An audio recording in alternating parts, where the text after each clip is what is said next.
अगर हमारे रोजमर्रा के डिस्कशंस की बात करेंगे तो एक टर्म बहुत कॉमन है जिसके अराउंड हमारे डिस्कशन सेंटर होते हैं, वो है मिडिल क्लास। बट आज के भारत की मिडिल क्लास की पिक्चर बदल चुकी है और आज हम इसी बारे में बात करने वाले हैं। भारतवर्ष में भारत की इकोनॉमी में इमर्ज हो चुका है middle class 2.0।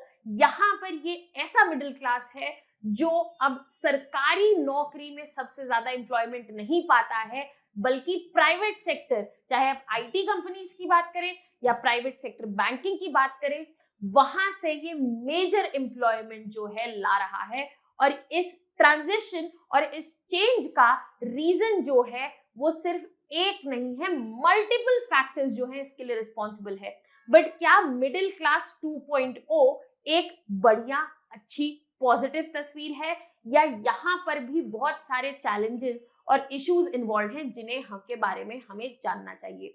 Hello students, welcome to Chahal academy. My name is Shubhangi Singh और आज हम बात करने वाले हैं मिडिल क्लास 2.0 के बारे में कि कैसे इंडियन इकोनॉमी में एम्प्लॉयमेंट ट्रेंड्स जो हैं बदल चुके हैं और at the very same time इनके क्या फायदे और क्या चैलेंजेस जो हैं आने वाले समय में हमें देखने को मिलने वाले हैं।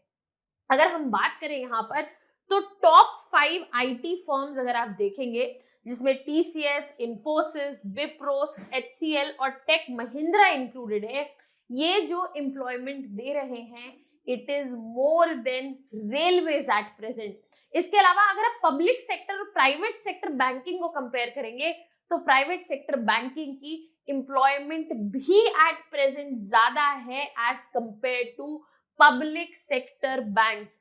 यहाँ पे अगर हम नंबर्स देखेंगे और नंबर्स पे फोकस करें तो यहाँ पर पब्लिक सेक्टर स्पेशली अगर हम यहाँ पे बात करें 194 लाख से, जो कि 1995 में था, वो कम होके 176 लाख तक आ चुका है। जबकि आप ऑर्गेनाइज प्राइवेट सेक्टर की एम्प्लॉयमेंट की सिर्फ बात करें तो वो 80 लाख से 119 लाख में आ चुका है सेम ड्यूरेशन में। अभी तो मैंने स्पेसिफिक सेक्टर्स की बात भी नहीं की है, सिर्फ पब्लिक सेक्टर और प्राइवेट सेक्टर के आप नंबर्स जो हैं आपके सामने रखे हैं। और अगर हम यहाँ पे और डिटेल्ड नंबर्स देखना चाहें तो यहाँ पे आप इस ग्राफ के थ्रू देख सकते हैं।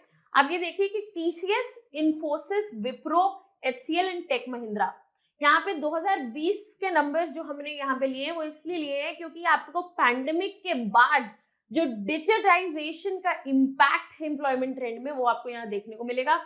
जो नंबर 11.5 लाख के करीब था वो बढ़ के करीब 15.5 लाख हो चुका है। और यहाँ पर ये नंबर जो है काफी बड़ा है इस वक्त जो रेलवेज की एम्प्लॉयमेंट है उससे, और सेंट्रल पब्लिक सेक्टर अंडरटेकिंग्स या एंटरप्राइजेस हैं उनसे तो ऑलमोस्ट दुगना हो चुका है। तो यहाँ पे आप देख सकते हैं कि इस वक्त जो इंडिया का मिडिल क्लास है वो इस वक्त प्राइवेट एंटरप्राइजेस से ज्यादा एसोसिएटेड है। इसके अलावा अगर आप बैंकिंग में जाएं तो शेड्यूल्ड कमर्शियल बैंक्स को अगर आप देखें तो उसमें पब्लिक सेक्टर में जो एम्प्लॉयमेंट है वो 7.5 लाख के करीब है प्रेजेंट डेटा के हिसाब से। वहीं पे प्राइवेट में अगर आप जाएं तो यहाँ पर नंबर जो है 8,70,000 से ऊपर है। तो यहाँ पे जो एम्प्लॉयमेंट देने वाला जो मिडिल क्लास जो रिकग्निशन था वो गवर्नमेंट जॉब से रिकग्निशन था कि वो गवर्नमेंट से एसोसिएटेड है, पब्लिक सेक्टर से एसोसिएटेड है, that is not true anymore. यहाँ पे एक डिफरेंट पिक्चर जो है क्लियरली इमर्ज होके आ रही है और यहाँ पे एम्प्लॉयमेंट ट्रेंड्स जो है बदल गए हैं। सबसे पहले इन एम्प्लॉयमेंट ट्रेंड्स को हम डिटेल में समझने की कोशिश करते हैं। Basically public to private sector shift हुआ है। इसका रीजन पोस्ट 1991 के रिफॉर्म्स, जिसमें प्राइवेट सेक्टर में हमने काफी ग्रोथ देखी है, right. At the same time public sector जो है वो कंपैरेटिवली नीचे गया है। इसके अलावा यहाँ पर डिसइन्वेस्टमेंट हुई है, तो यहाँ पर हमें इसका इम्पैक्ट देखने को मिल रहा है। एम्प्लॉयमेंट जो है पब्लिक सेक्टर में इसी वजह से कम हुआ है और प्राइवेट सेक्टर्स जो जॉब्स हैं इनका स्कोप बढ़ा है, प्राइवेट सेक्टर का स्कोप बढ़ा है और साथ ही साथ जॉब्स भी बढ़ी है। पब्लिक सेक्टर की जॉब्स जो है रेलवेज और पीएसयूज का अगर आप टोटल देखें तो 194 लाख से डिप करके वो 176 लाख तक आ चुका है। जबकि आप प्राइवेट सेक्टर जॉब्स अगर देखें तो वो 80 लाख से करीबन 120 लाख जो है हो चुकी है। इसके अलावा पब्लिक सेक्टर के एम्प्लॉयमेंट में डिप आया। सिर्फ अगर इंडियन रेलवेज की बात करें तो 16.5 लाख एम्प्लॉयमेंट था 1990-91 के दशक में, बट यहीं पर इस साल के बाद, दशक नहीं साल के बाद देखें तो 12.5 लाख रह गया है 2022-23 में। अब इसके बाद अगर आप दूसरा देखें सेंट्रल पीएसयूज की बात करें तो जिनका 22.5 लाख के करीब 1990-91 में यहाँ पर एम्प्लॉयमेंट नंबर था, जॉब्स दे रहे थे, वो तो ऑलमोस्ट 1/3 हो चुका है, that is 8.1 lakh at present. तो यहाँ पे मेजर एम्प्लॉयमेंट के जो नंबर्स हैं वो सपोर्ट हो रहे हैं क्लियरली प्राइवेट सेक्टर से। अब प्राइवेट सेक्टर में भी एक बड़ी स्पेसिफिकेशन है आईटी सेक्टर का एम्प्लॉयमेंट। 5 बड़ी आईटी सेक्टर की companies TCS, Wipro, HCL, Tech Mahindra और इन्फोसिस, ये सारी ही कंपनीज ने सिग्निफिकेंटली एक्सपैंड किया है, जिसमें से इनका कंट्रीब्यूशन जो है, अगर आप टीसीएस और इन्फोसिस की बात करें तो इनके एम्प्लॉइज जो 2004-05 में 45,000 और 36,000 के करीब थे, वो खुद ही 4 लाख और 2.5 लाख के करीब हो चुके हैं 2020 तक, और इससे ज्यादा भी बढ़ चुके हैं इस वक्त। तो यहाँ पे इनका जो शिफ्ट है, जो एक्सपैंड है, वो मोमेंटस रहा है, बहुत बड़ा रहा है, और ये स्पेशली पोस्ट कोविड के बाद यहाँ पे एक बड़ी डिमांड आई है डिजिटाइजेशन की वजह से, जिसकी वजह से एम्प्लॉयमेंट को हमें फर्दर बूम देखने के लिए मिला है, स्पेशली प्राइवेट सेक्टर में, और प्राइवेट सेक्टर में स्पेसिफिकली आईटी सेक्टर में। इसके अलावा आईटी सेक्टर का जो एम्प्लॉयमेंट ग्रोथ है वो इस वक्त क्लियरली टक्कर दे रहा है रेलवेज को, और सीपीएसयूज को तो बहुत पीछे ये छोड़ चुका है, उनसे दुगना हो चुका है। आईटी एम्प्लॉयमेंट जो है वो इंडियन रेलवेज जो कि 12.5 लाख है, और आईटी एम्प्लॉयमेंट जो है वो करीब 15.5 लाख के करीब है, उससे काफी आगे है। और कंबाइंड स्ट्रेंथ जो है इंडियन डिफेंस सर्विसेज की 14.2 लाख, उससे भी आगे है। और अगर आप सेंट्रल पीएसयूज की बात करें तो they stand around somewhere 8.2 lakh, उससे इस वक्त डबल है। तो यहाँ पे ये तो दिखाता ही है कि यहाँ पे पोटेंशियल बहुत है। एट द सेम टाइम ये भी इंडिकेट करता है कि हमारी majority labour force, work force जो है वो यहाँ पे अब्सॉर्ब हुई है, और जब ये अब्सॉर्ब हुई है तो ये एक नया सेगमेंट जो है मिडिल क्लास में क्रिएट हो रहा है, which is not associated with public employment, rather उसे प्राइवेट सेक्टर से एम्प्लॉयमेंट मिल रहा है। और ये शिफ्ट बैंकिंग सेक्टर में भी विजिबल है। 1991-92 का अगर आप डेटा देखें तो public sector banks 87% total banking workforce को एम्प्लॉयमेंट जो है दे रहे थे। अब यहाँ पर पब्लिक सेक्टर बैंक जो है मात्र 7.5 लाख के करीब, प्राइवेट सेक्टर बैंक जो है वो 6 लाख एम्प्लॉइज लेके बैठे हैं। इसमें अगर आप और डिटेल्ड नंबर्स में जाएं, जिसमें आप पेमेंट बैंक वगैरह देखेंगे, तो ये नंबर प्राइवेट सेक्टर्स का आपको और बड़ा दिखाएगा। इसके अलावा प्राइवेट सेक्टर ने एक मेजर माइलस्टोन पार किया है, जहां पे पब्लिक बैंक्स एम्प्लॉइज के नंबर को उसने क्रॉस कर लिया है 2023-24 में। प्राइवेट बैंक्स का 8.74, जबकि public sector is somewhere around 7.5 lakh. तो यहाँ पर एक नया डायमेंशन जो है क्लियरली क्रिएट हो रहा है, एक नया सेगमेंट जो है क्रिएट हो रहा है, और ये अलग अलग डेटा के थ्रू हम एविडेंटली देख सकते हैं।